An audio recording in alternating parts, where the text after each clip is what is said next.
नमस्कार साथियों, मैं जयेश दुआ आज आपके सामने लेकर आया हूँ कि आपको टैली में यूपीआई का क्यूआर कोड पेमेंट के लिए कैसे जनरेट करना है जो आपके बिल के ऊपर बनकर आएगा।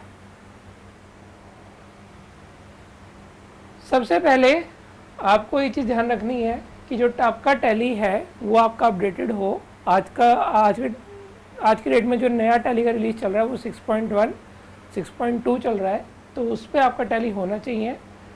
ये काम करने से पहले जो मैं बताने वाला हूँ, आपके पास कंपनी का जो आपकी कंपनी का डाटा है वो आपके पास बैकअप होना चाहिए, और आपके पास यूपीआई आईडी जो आपको बैंक अकाउंट में जिसमें आपको पैसा चाहिए उसका यूपीआई आईडी आपके पास होना चाहिए। अगर आपके पास वो यूपीआई आईडी नहीं है तो आपको पहले बैंक से कांटेक्ट करना है और आपको वो यूपीआई आईडी को जनरेट करना है।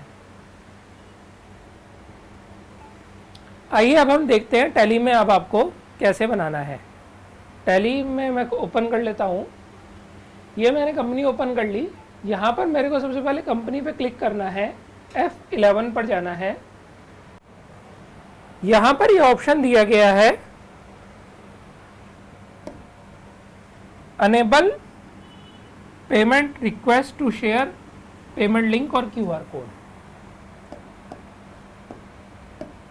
इसको मुझे यहाँ पर आके क्लिक कर देना है और यहाँ पे मैं करूँगा यस और एंटर करूँगा।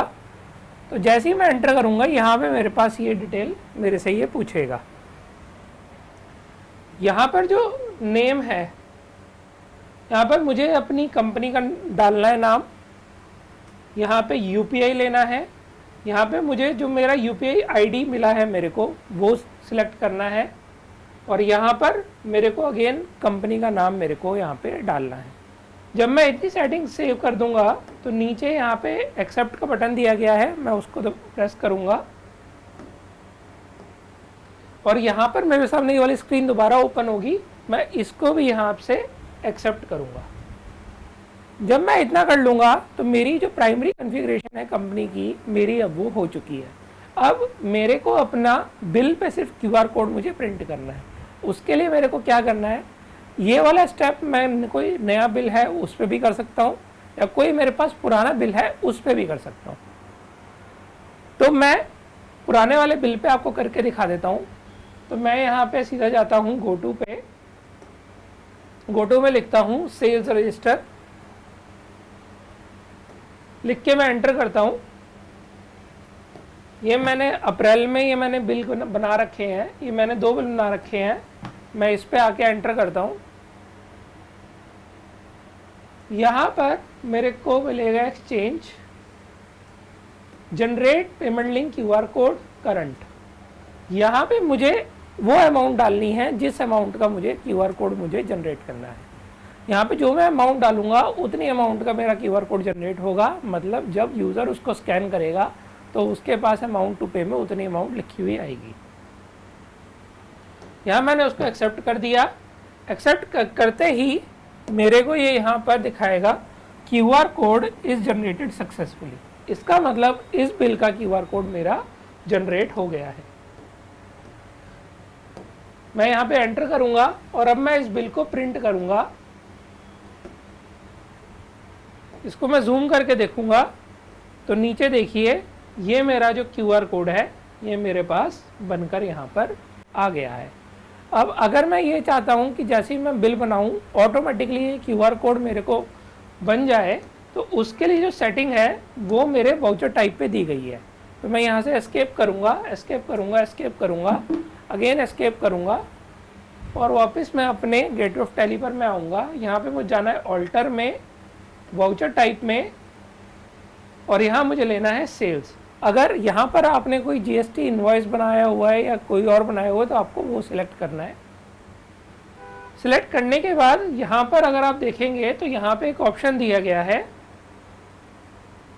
Generate payment QR code after saving voucher. ये आपका यहाँ पर यस होना चाहिए।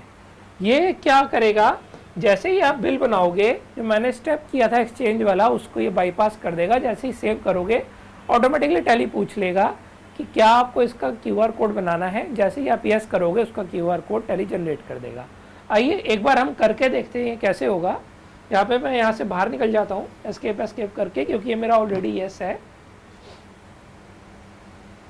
अब मैं आता हूँ वाउचर्स पे, मैं सेल पे आ गया। मैं अपना जैसे बिलिंग हम करते हैं वैसे मैं बिल बनाऊंगा।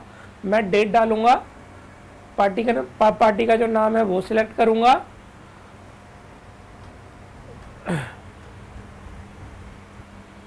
सेल बिल सिलेक्ट कर लिया, आइटम सिलेक्ट करूंगा, आइटम मैंने सिलेक्ट कर ली, क्वांटिटी डाल दिया, रेट डाल दिया, अमाउंट डाल दिया। नीचे मैंने जो मेरा टैक्स एप्लीकेबल है मैंने वो वाला टैक्स लगा दिया। जैसे इस वाले ट्रांजैक्शन में मेरा CGST और SGST एप्लीकेबल था तो वो चीज़ मैंने यहाँ पर डाल दी। अब जैसे ही मैं इस वाउचर को सेव करूँगा और यहाँ पे मैं इसको एंटर करूँगा, यहाँ पे एक्सेप्ट को मैं एंटर करूँगा, तो यहाँ पर ये देखिए टैली ने मेरे से पूछ लिया do you want to generate payment link और QR कोड। ये मेरे से तभी पूछेगा जब मैंने आपको वाउचर टाइप पे जो कॉन्फ़िगरेशन बताई है वो अगर आपने येस करा होगा, तभी आपके पास ये वाला ऑप्शन आएगा। अगर वहाँ पे नो होगा तो ये ऑप्शन आपसे टैली नहीं पूछेगा। यहाँ पे मैं यस कर दूंगा। यस करते ही देखिए ऑटोमेटिकली मेरी सारी चीज़ें आ गई, अमाउंट भी भरी हुई आ गई। मैं चेंज करना चाहूँ तो चेंज कर लूँ, नहीं तो मैं एंटर करूँगा, एंटर।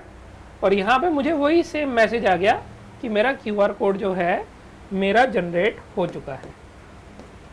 अब मैं यहाँ पे एंटर करूँगा, जैसे ही एंटर करूँगा मेरा प्रीव्यू पे आ गया और मैं प्रिंट चाहूँ तो प्रिंट कर लूँ, और अगर प्रीव्यू मैं करूँगा तो यहाँ से मैं देख सकता हूँ कि मेरा QR कोड बिल के ऊपर बाय डिफ़ॉल्ट प्रिंट होके मेरा आ गया है। तो आइए अब हम अपनी PPT में आते हैं।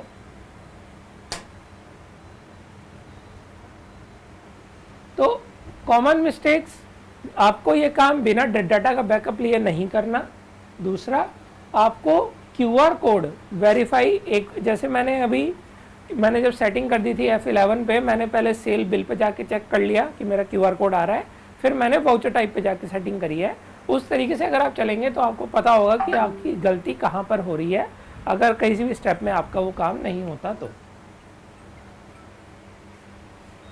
बाकी अगर इसमें कोई दिक्कत आती है तो हमारा कॉन्टैक्ट नंबर दिया गया है, आप हमसे फ़ोन पर भी कॉन्टैक्ट कर सकते हैं या इस वीडियो को में कमेंट करके भी आप हम बता सकते हैं। आपको ये वीडियो पसंद आई हो तो लाइक ज़रूर कीजिएगा, अपने दोस्तों के साथ शेयर भी कीजिएगा, और अगली वीडियो हम किस टॉपिक पे बनाएं ये हमें कमेंट करके ज़रूर बताइएगा। वीडियो को देखने के लिए आपका बहुत बहुत धन्यवाद।